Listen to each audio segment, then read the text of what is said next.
This level of mockery of a constitutional exercise of duty by a committee of the Philippine Senate is unprecedented and disturbing, and further confirms QUIBOLOY's undue refusal to appear before the committee pursuant to Section 18 of the Senate Rules. Considering all these, once again, I request for the Senate President to issue an arrest order against Apollo C. QUIBOLOY. Ito na naman guys, panoorin natin. Latest ni Senadora Hontiveros, nagpatawag ng press conference. Panoorin natin. Nitong Biyernes, naglabas na ng paliwanag si Apollo QUIBOLOY through his counsel kung bakit hindi siya dapat arestuhin.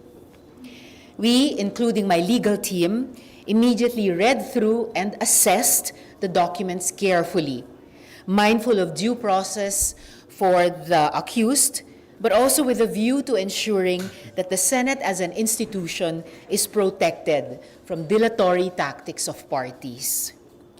Isa pong naging maliwanag sa aming pag-review. His explanation is nowhere near satisfactory.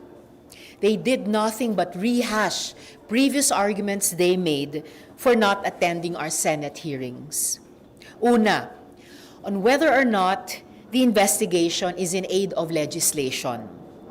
Section 19 of the Senate Rules and Procedures in investigations in aid of legislation states very clearly, Section 19, privilege against self-incrimination. Quote, a witness can invoke his right against self-incrimination only when a question which tends to elicit an answer that will incriminate him is propounded to him. However, he may offer to answer any question in an executive session. No person can refuse to testify or be placed under oath or affirmation or answer questions before an incriminatory question is asked. His invocation of such right does not by itself excuse him from his duty to give testimony, close quote. Mas malinaw pa sa sikat ng araw, dito pa lang tapos na dapat ang usapan.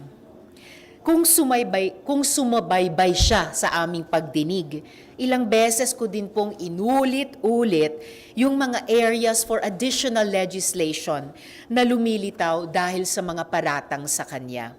Pero uulitin ko ulit kasi medyo mahaba pa naman ang pasensya ko. The hearing surfaced potential gaps in legislation, including the question of consent in rape and sexual abuse in the context of secretive religious organizations, secretive charismatic religious organizations, the treatment of religious volunteers in labor and occupational safety laws, and liabilities for human trafficking and other capital crimes when religious freedom is invoked. Proposed Senate Resolution number 884 actually mentioned with specificity the legislative purpose of the investigation and the desired reforms in our human trafficking laws. Pangalawa, on whether or not the resolution is incriminatory and violates the due process of respondent. Again, we never claim to be the judge. Hindi po hukom ang Senado. A Senate resolution has no effect and force of law and can make no such legal determination of guilt, nor deprive anyone, including QUIBOLOY, of life, liberty, or property as a result of its material averments or findings. Dagdag pa, written and oral reports of legislators, including proposed Senate resolutions, in the course of our duties, are protected speech and can, by their nature, be incendiary and provocative. Pangatlo, on whether or not the proper forum to hear the controversies surrounding the respondent is a court of law. Nagrule na po ang Korte Suprema tungkol sa katulad na issue. In the 2009 case of Romero et al. Versus Estrada and Senate Committee on Labor and Employment, the Supreme Court said that despite the pendency of a criminal or administrative case, the Senate is allowed to conduct an inquiry in aid of legislation and very clearly held that, quote, "The court has no authority to prohibit a Senate committee from requiring persons to appear and testify before it in connection with an inquiry in aid of legislation in accordance with its duly established rules of procedure," close quote. Duly published rules of procedure. At pang-apat, on the propriety of setting aside the contempt order. QUIBOLOY is already in contempt. Hindi na po mababago iyan. Nagkaroon ng objection, pinagbigyan alinsunod sa rules. Pero hindi pa rin nakabuo ng majority signatories. Kaya it is clear as day, my ruling is in motion. At mas lalong lumakas ang pangangailangang i-contempt siya dahil even after the March 5, 2024 contempt citation upheld on March 12, 2024, QUIBOLOY has continued to brazenly taunt and make a mockery of the committee and consequently the Philippine Senate by releasing through his supporters a list of 17 conditions before he appears. Sinubukan pa tayong linlangin ng abogado niya na si Attorney Topacio at tinawag pa na fake news. Pero si QUIBOLOY na din umamin.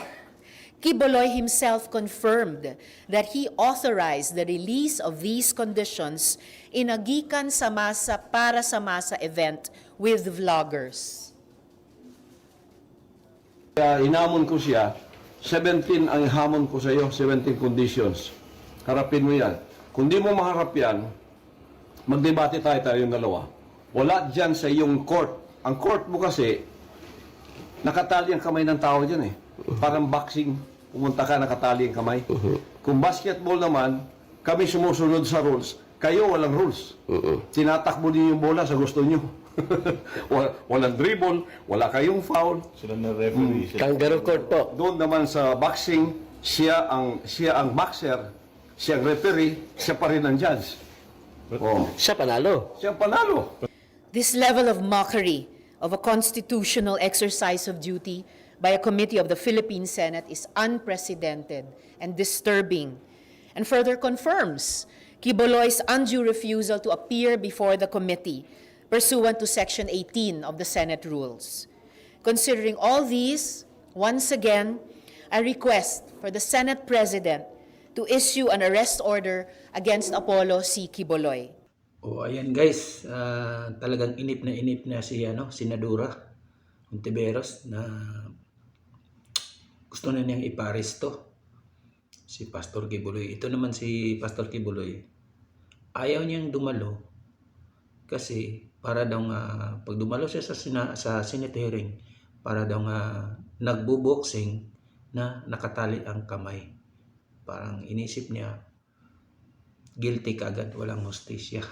So naghimutok si Senadora HONTIVEROS, parang inisip niya na hindi na nirespeto ang Senado. So guys, kayo na lang ang humusga at abangan natin ang mga update nito, kung anong mangyari, kung anong gulo ang mangyari. Salamat guys sa pagpunta sa channel ko. Kung bago ka pa lang, please subscribe, like, and share. Salamat po. Ingat kayo palagi.